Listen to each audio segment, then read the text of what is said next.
I had a purpose. I wanted to be one of the best basketball players to ever play. And anything else that was outside of that lane, I didn't have time for.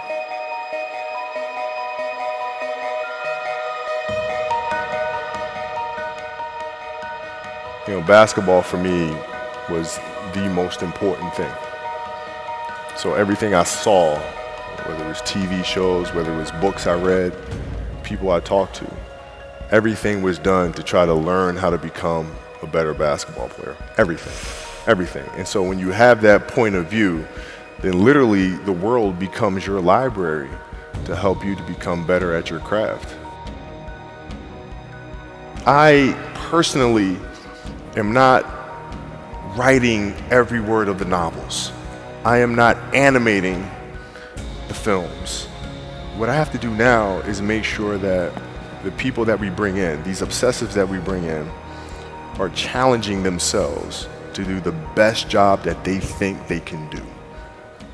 That's what I'm there for, is for them to constantly look in the mirror and self-assess and challenge themselves. If we have a project and you're saying, okay, I can do that, that's not the project we want. The projects that say, I don't know if I can animate that. I don't know how to write that story. I don't know how to do that. Those are the things we want, because through that curiosity, you'll reach a level that you didn't think was possible.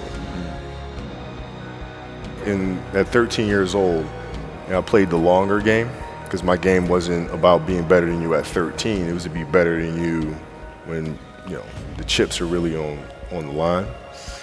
So when we played at 13, I would size you up and see what your strengths and weaknesses are. How do you approach the game? Are you silly about it? Are you goofy about it? Are you good at it just because you're bigger and stronger than everybody else?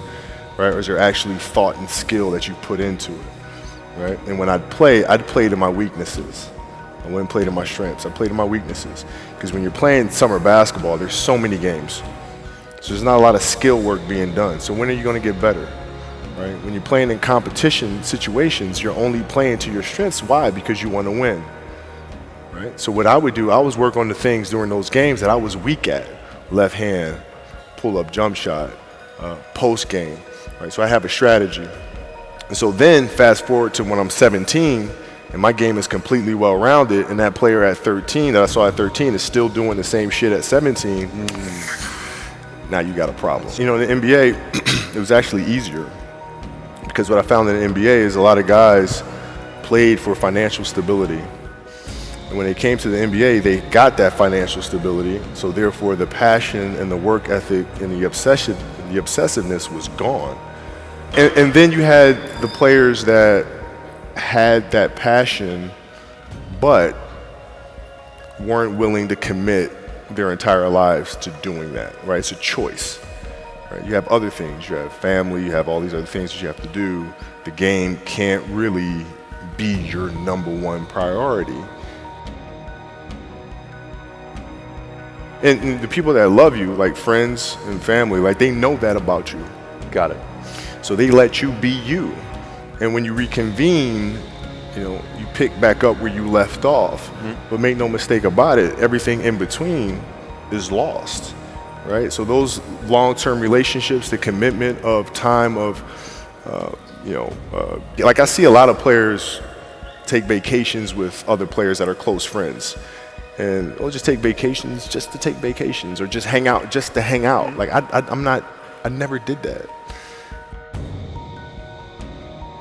Nobody in its history of coaching had your level of work ethic. I mean, you hear so many guys tell stories about your work ethic. Yeah. What was really your work ethic like, and for how long did you stay disciplined? Well, I mean, every day. Since 20 years. It was an everyday process, and trying to figure out strengths and weaknesses. For example, jumping ability. Man, my vertical was a 40, it wasn't a 46 or a 45. My hands are big, but they're not massive, right? So you got to figure out ways to strengthen them so your hands are strong enough to be able to palm a ball and do the things that you need to do. Quickness, I was quick, but not insanely quick. I was fast, but not ridiculously fast, right? So I had to rely on skill a lot more. I had to rely on angles a lot more. I had to study the game a lot more. And but I enjoyed it though. So like from the time I can remember when I started watching the game, I studied the game, and it just never changed. Who would Shaq be if he had your work ethic? He'd be the greatest of all time. For sure. I mean, this guy was a force like I have never seen. I mean, it was crazy. You know, a guy at that size, generally guys at that size are a little timid and they don't want to be tall. They don't want to be big. Man, this dude he did not care. He was mean. He was nasty. He was competitive. He was vindictive. I mean, I wish he was in the gym. I would have had 12 rings.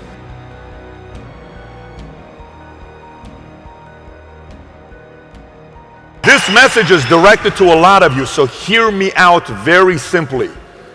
The fact that you say the work ethic side, the fact that you say work ethic side, and you say, hey, if he would have worked that hard as I did, do you think if he would have had the same level of commitment to the game as you did, you guys would have had fewer feuds between each other? Yeah, because I don't deal with people that don't commit at that level, but then act as if they do. I don't deal with that. I don't.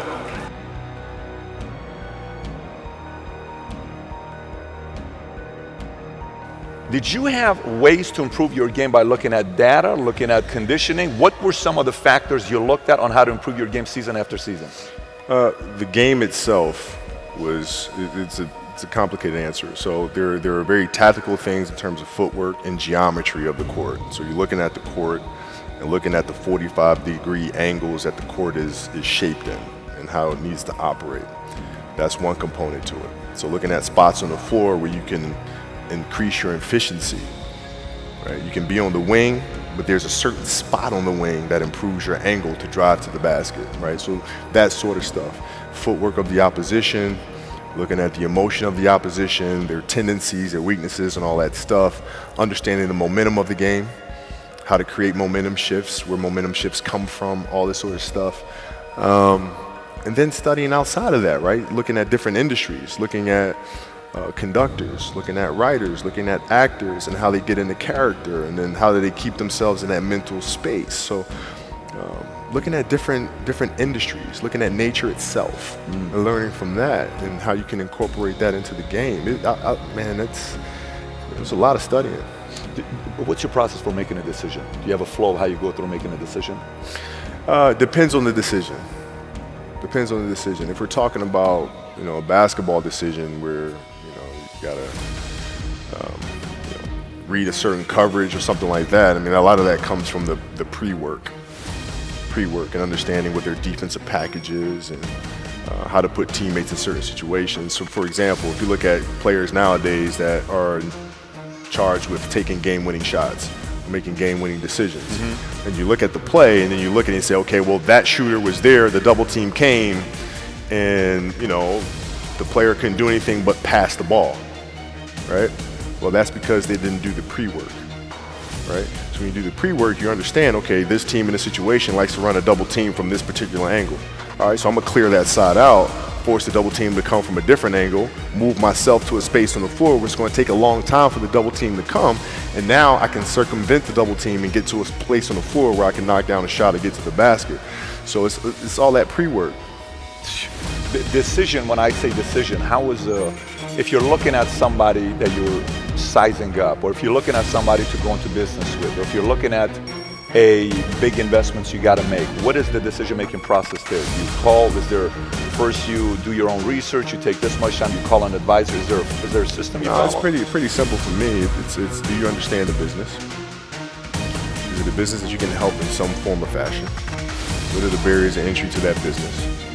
And then the entrepreneurs themselves, the company itself, right? Do they have a culture that you believe is sustainable? Are these leaders people that you believe in? Are they people that are obsessives? And in turn, have they created a culture of obsessiveness? So I tend to look at those 4 factors, and that's it. It's a long process. But like when I went in the trainer's room, my kids are in there, and you know they're looking at you and stuff, and I'm looking at them, and I'm like, you know, it's all right. Dad's gonna be all right. We'll be fine. We'll be all right. We'll be all right. We'll be all right. As a parent, you gotta set the example. You gotta set the example. This is another obstacle. This obstacle cannot define me. It's not gonna cripple me. It's not gonna be responsible for me stepping away for the game that I love. I'm gonna step away on my own terms. And that's when the decision was made that, you know what, I'm doing it.